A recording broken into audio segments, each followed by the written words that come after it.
Quand on parle du patrimoine lié à l'esclavage et la traite négrière en Afrique, on parle de l'île de Gorée au Sénégal, au fort de Cap Coast et Elmina au Ghana, on parle de la porte de non-retour de Ouidah au Bénin ou à l'île de Zanzibar en Tanzanie. Mais personne ne pense à Brazzaville.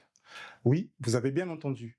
Personne n'évoque Brazzaville, la capitale de la République du Congo, et son patrimoine lié à la traite négrière et à l'esclavage.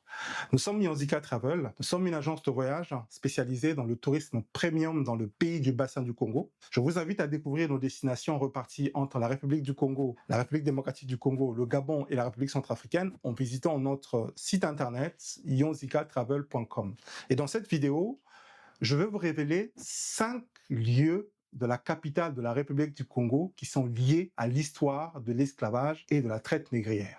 Le premier lieu que je vous invite à découvrir n'est autre que la présidence de la République du Congo. La présidence de la République du Congo a été bâtie sur un terrain, sur le plateau ville qui surplombe le fleuve Congo. Et si vous êtes congolais et que vous habitez à Brazzaville, vous connaissez forcément le plateau ville qui est aujourd'hui face au célèbre pont de la Corniche. Le terrain où a été bâtie la présidence de la République a été acquis par le secrétaire de Pierre Savonnant de Brazza, Charles Dechavanne, en mai 1884. Il a été acquis contre 900 barrettes de cuivre. Les barrettes de cuivre étaient une monnaie qui était utilisée à l'époque sur le Pumbu, au chef Ngia Mvula, chef de la localité de Mfoua. Alors, en quoi est-ce que le terrain où est bâtie la présence de la République du Congo est-il lié à l'histoire de l'esclavage et de la traite négrière? C'est Charles Dechavanne lui-même qui répond à cette question, puisque dans ses carnets, Pierre Dechavanne affirme que quand il a acheté ce terrain au chef Mvula, Ngia Mvula, il y avait 17 cases d'esclaves. Alors, qui étaient les esclaves qui habitaient dans ces 17 cases? Comment sont-ils arrivés là? Pourquoi étaient-ils là? Et que sont-ils devenus une fois que le terrain a été acquis par les Français? Ce sont des questions que malheureusement, auxquelles Charles Dechavanne ne répond pas. Mais on peut penser que ce terrain, n'étant pas très loin des principaux marchés d'esclaves de la zone et qu'il se situait sur le tracé de la piste des caravanes, on peut penser que ces cases étaient des cases de passage où étaient enfermés les esclaves en attendant d'être placés dans une caravane et prendre la direction de la côte de Luango. Donc on peut penser que ces cases qui se situaient au niveau de l'actuelle présence de la République étaient des cases de passage d'esclaves avant de partir à Luango. Le deuxième lieu, ou plutôt le parcours de la ville de Brazzaville qui est lié à la traite négrière et à l'esclavage que je vous invite à découvrir, c'est la piste de caravane qui part du port de Yoro au marché de Ntakewa. Mais pour bien comprendre, il faut commencer par vous expliquer que Brazzaville et Kinshasa ont été bâtis sur le Pumbu. Pumbu, c'est quoi? C'est le lac où étant en langue Congo, l'endroit où le fleuve Congo se transforme en lac, et que le Pumbu était un endroit de rupture de charge, c'était un point de rupture de charge. Parce qu'arrivé au niveau de l'embouchure du Djoué, à l'extrémité du Pumbu, le fleuve Congo cesse d'être navigable. Donc pour poursuivre le parcours jusqu'à l'océan Atlantique, les marchandises et les esclaves convoyés par pirogue jusqu'au Pumbu devaient descendre et emprunter la caravane et poursuivre la route à pied. Et à Brazzaville, on trouve encore des stèles qui rappellent la piste des caravanes. On trouve 2 stèles à Bakongo, une stèle en face du marché Tangoma, proche du commissariat de la Glacière, et une stèle au marché Tankewa sur l'avenue Matsuwa. 2 stèles qui font référence à la piste des caravanes qu'empruntaient les esclaves. Alors la prochaine fois que vous allez à Brazzaville, prenez le temps d'emmener les enfants aller découvrir ce patrimoine. La troisième série de lieux qui sont liés à l'histoire de l'esclavage et de la traite négrière de la ville de Brazzaville, ce sont ce qu'on appelle les marchés d'esclaves de la ville de Brazzaville. Oui, vous avez bien entendu. À Brazzaville, il y avait, le long du fleuve Congo, des marchés où on vendait des esclaves. Et le premier marché d'esclaves est le marché de village en Foix. Foix était une localité qui était dominée par les Téké et qui se trouve entre la mairie centrale et le mausolée Pierre Savonnant de Brazza. Alors, au niveau de la première mairie de la ville de Brazza, je ne parle pas du bâtiment qui a été inauguré en 1962. Je parle du bâtiment qui a été construit sous la colonisation en 1912. À ce niveau-là, il y a des grands baobabs. Et sous ces grands baobabs, c'est là où se vendaient les esclaves, s'échangeaient les esclaves. On avait des négociants qu'on appelait les Pumberos, qui venaient de Luanda et de Mbanza Congo, et les Mubiri, des Vili ou des Luangos qui venaient de la côte de Luango, qui venaient échanger contre des esclaves des produits manufacturés venus d'Europe. Mais en dehors de la mairie centrale, il y avait, pas très loin, le port Léon, aujourd'hui disparu, mais dans l'extension est le port de Mamiwata. Et le port de Mamiwata se trouve pas très loin du célèbre restaurant Mamiwata que tout le monde connaît à Brazzaville. Et le troisième marché d'esclaves qui se trouvait le long du fleuve Congo, c'est le port de la Main Bleue. Alors la Main Bleue est liée aux sapeurs parce que la Main Bleue, il y avait un bar où se retrouvaient les sapeurs et juste à côté de ce bar-là, il y avait un marché où on vendait des esclaves.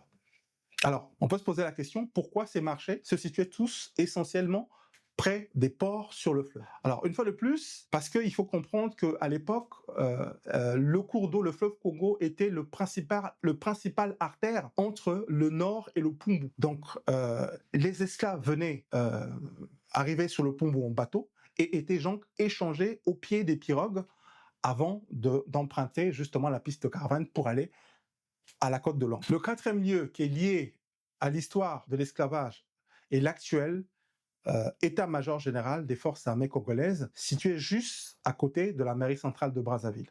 Alors, l'état-major des forces armées congolaises a été construit sur les vestiges des entrepôts d'esclaves. En effet, une fois que les transactions étaient effectuées au pied des pirogues sur le fleuve Congo, il fallait un certain temps pour organiser les caravanes et prendre la route en direction de la côte de Lango.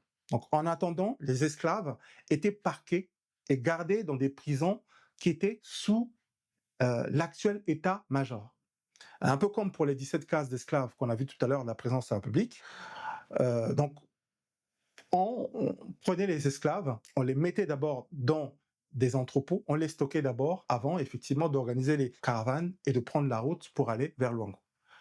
Le cinquième et le dernier lieu de la ville de Brazzaville qui est lié à l'histoire de l'esclavage et de la traite négrière, c'est la cathédrale Sacré-Cœur, l'archevêché et le couvent derrière la cathédrale. En effet, ces bâtiments ont été construits par des esclaves rachetés de l'Église catholique. Oui, vous avez bien entendu. L'Église catholique s'est engagée dans un processus qu'elle a appelé l'Éden de la colonisation.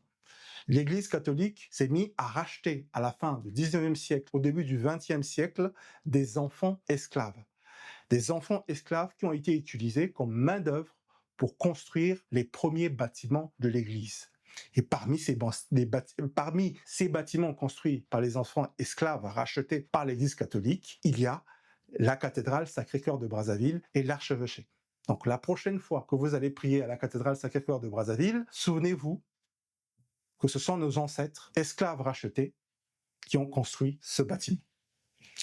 Voilà un tour guidé et rapide de la ville de Brazzaville et de son patrimoine lié à la traite négrière et à l'esclavage. C'est ici l'occasion, premièrement, de remercier le professeur Joseph Sidi de l'université Mariangwabi, qui a bien voulu partager avec moi le résultat de ses recherches.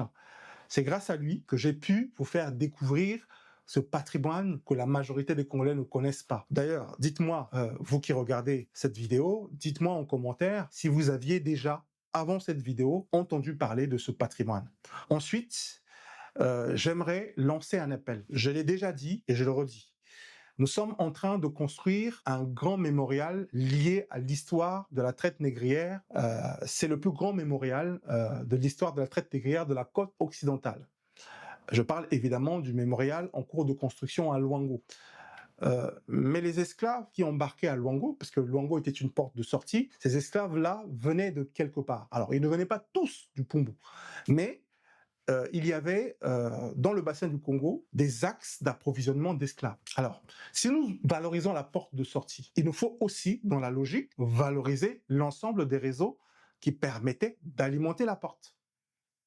Et je veux aussi rendre hommage à Madame Soudan Nono, qui était ministre du Tourisme en 2018. C'est elle qui a eu la vision et l'initiative de financer une première mission visant à mettre en valeur la piste de caravane de Brazzaville et l'ensemble de la piste de caravane Pumbu-Luango.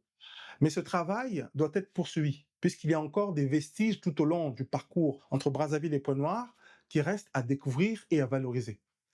Alors, je ne sais pas, chers amis, si vous saisissez tout le potentiel touristique qu'il y a derrière ce patrimoine. On aura un grand musée dédié à la traite négrière à Luango, et à côté, on aura un ensemble de pistes de caravane reconstituées, balisées, retraçant le parcours qu'empruntaient nos ancêtres avant d'embarquer pour les Amériques et la Caraïbe.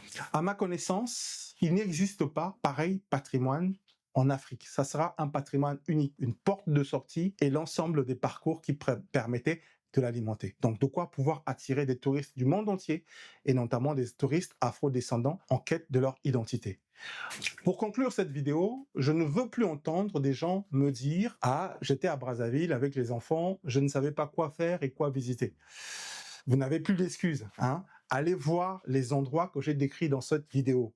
Ils sont accessibles depuis Brazzaville. On n'a pas besoin de louer un 4x4 ou de mettre en place une logistique compliquée. Alors, si vous avez des questions, n'hésitez pas à me les envoyer et je vous répondrai avec plaisir. En description de cette vidéo, il y a un lien d'un groupe WhatsApp où nous partageons les bons plans de la destination Bassin du Congo. N'hésitez pas à cliquer sur le lien et à intégrer le groupe. Vous pourrez ensuite envoyer des messages en privé aux administrateurs. Alors, n'oubliez pas de vous abonner à la chaîne et de réserver votre séjour pour découvrir les richesses touristiques des pays du bassin du Congo en allant sur le site internet yonzika.yonzikatravel.com. Et moi, je vous dis à bientôt dans une prochaine vidéo où je partage avec vous les richesses touristiques des pays du bassin du Congo.